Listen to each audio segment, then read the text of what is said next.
काही दबावाला बळी न पडता त्यांनी स्वतःची बाजू कोर्टामध्ये मांडली आणि 13 महिने जवळजवळ ते तुरुंगात राहिले। आता त्यांना जामीन मिळाला, हा देखील कोर्टाचा निर्णय आहे। त्यामुळे हा निर्णय जो आहे तो कोर्टाने दिलेला आहे, तो आपल्याला मान्य करायला पाहिजे। आणि त्यांनी पूर्ण त्या प्रोसेसमधून ते गेले, त्यांनी न्यायिक लढा दिला, त्यांनी त्यांची बाजू मांडली। परंतु प्रश्न असा आहे की जो तक्रारदार होता, की ज्यांनी आरोप केले परमजीत सिंग, ते कुठे आहेत आणि त्यांची बाजू कुठेच कोणी का बोलत नाही आहे किंवा ते समोर का येत नाही आहे, त्यांच्यावर किंवा ज्यांनी त्यांना अडकवण्याचा प्रयत्न केला ते कुठे आहेत आज सगळे। कारण तोही विषय महत्त्वाचा आहे की आज परमजीत सिंग की ज्यांनी तक्रार केली आणि तक्रार करून ते गायब राहिले अनेक महिने, शेवटी त्यांनी प्रोटेक्शन मिळवलं स्वतःला सुप्रीम कोर्टाकडून की त्यांना अटक होणार नाही। तोही विषय अतिशय महत्त्वाचा आहे, त्याहीकडे लक्ष दिलं पाहिजे। हिंदी में जानना चाहेंगे, अनिल देशमुख को जमानत मिली है, क्या कहेंगे? अनिल देशमुख जो गृह मंत्री रह चुके हैं महाविकास आघाड़ी सरकार में, उन्होंने न्यायिक लड़ाई लड़ी है। वो जेल में 13 महीने रहे और उन्होंने उनके ऊपर जो आरोप है उसका उन्होंने खंडन किया कोर्ट में। महत्वपूर्ण भाग ये है कि जो परमजीत सिंह जिन्होंने आरोप किए थे वो कहाँ है, वो आरोप करके आज खुलेआम घूम रहे हैं। उनको सुप्रीम कोर्ट से प्रोटेक्शन भी मिला है कि उनको अरेस्ट नहीं होना चाहिए।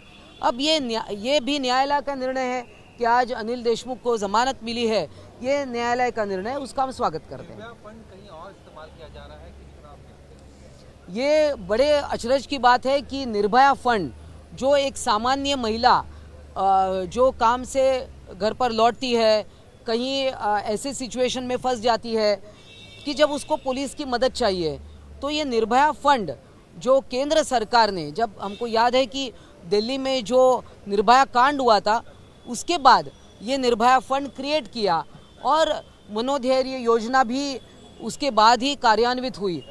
तो ये जो सारे व्हीकल्स, लगभग 330 बोलेरो व्हीकल्स, बहुत सारे 2 व्हीलर्स, दूसरी भी अर्टिगा कार, ये सारे पूरा एक स्क्वाड बनाया था और वो था महिलाओं के प्रोटेक्शन के लिए। ये अगर इन 40 MLAs जो शिवसेना को तोड़कर भारतीय जनता पार्टी के साथ गए, वो अपने रिस्क पर गए, तो उनको सरकारी प्रोटेक्शन क्यों चाहिए, उनको पुलिस प्रोटेक्शन क्यों चाहिए, किससे प्रोटेक्शन मांग रहे? क्या जिस जनता ने उनको चुनकर दिया, क्या उस जनता से उनको प्रोटेक्शन चाहिए? तो और जो महिलाओं के प्रोटेक्शन के लिए जो निर्भया फंड और ये सारे जो स्क्वाड बनाए, तो उनके लिए था। तो ये किसके ऑर्डर्स थे? ये क्यों ये कार्स वो जो MLAs है, MPs है, उनके पर्सनल प्रोटेक्शन के लिए दे गए, उनके रिश्तेदारों के लिए उनके प्रोटेक्शन के लिए दे गए? तो ये सरासर गलत है, ये अन्याय है। और महिला अन्याय अत्याचार पिछले 5 महीनों में खास करके ज़्यादा बढ़े हैं और ये कन्विक्शन रेट भी गिर रहा है। तो क्या एक आम महिला जो पुलिस से मदद मांग रही है, तो पुलिस मदद देने में असमर्थता दिखा सकती है कि हमारे पास ये कार्स नहीं है, हमारे पास स्क्वाड नहीं है? तो ये सरासर नाइंसाफी है। राज्यपाल के पत्र को किस तरह से देखते हैं, उन्होंने जिस तरह से पत्र लिखा अमित शाह को? नहीं, अभी ये तो अमित शाह जी को उन्होंने खत लिखा है, मगर ऐसी बात है कि जो हमारे जो महाराष्ट्र के जो आइडॉल्स हैं, जिनको हम अपने देवता मानते हैं, उनका बार बार अपमान होना, ये महाराष्ट्र की जनता कतई सहन नहीं करेगी। और इन राज्यपाल को हटाने का हमने जो बीड़ा लिया है, हम उसको आगे तक लेकर जाएंगे। 17 तारीख को जो महामोर्चा होने वाला है, महाविकास आघाड़ी और महाराष्ट्र प्रेमी जो इसमें शामिल होना चाहते वो शामिल हो सकते।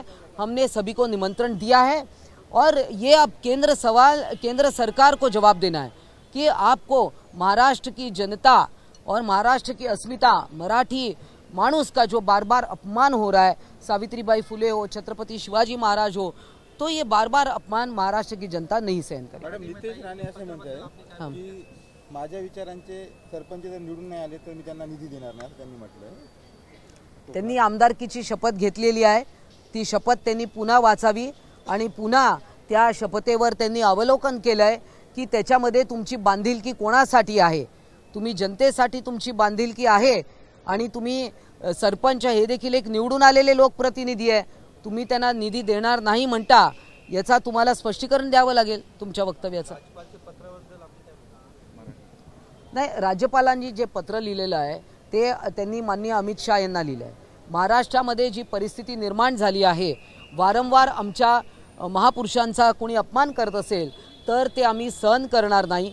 17 तारखेला जो मोठा मोर्चा आहे त्यानंतर त्यांना राज्यपाल भगतसिंग कोश्यारी यांना हटवण्याचा निर्णय घ्यावाच लागेल.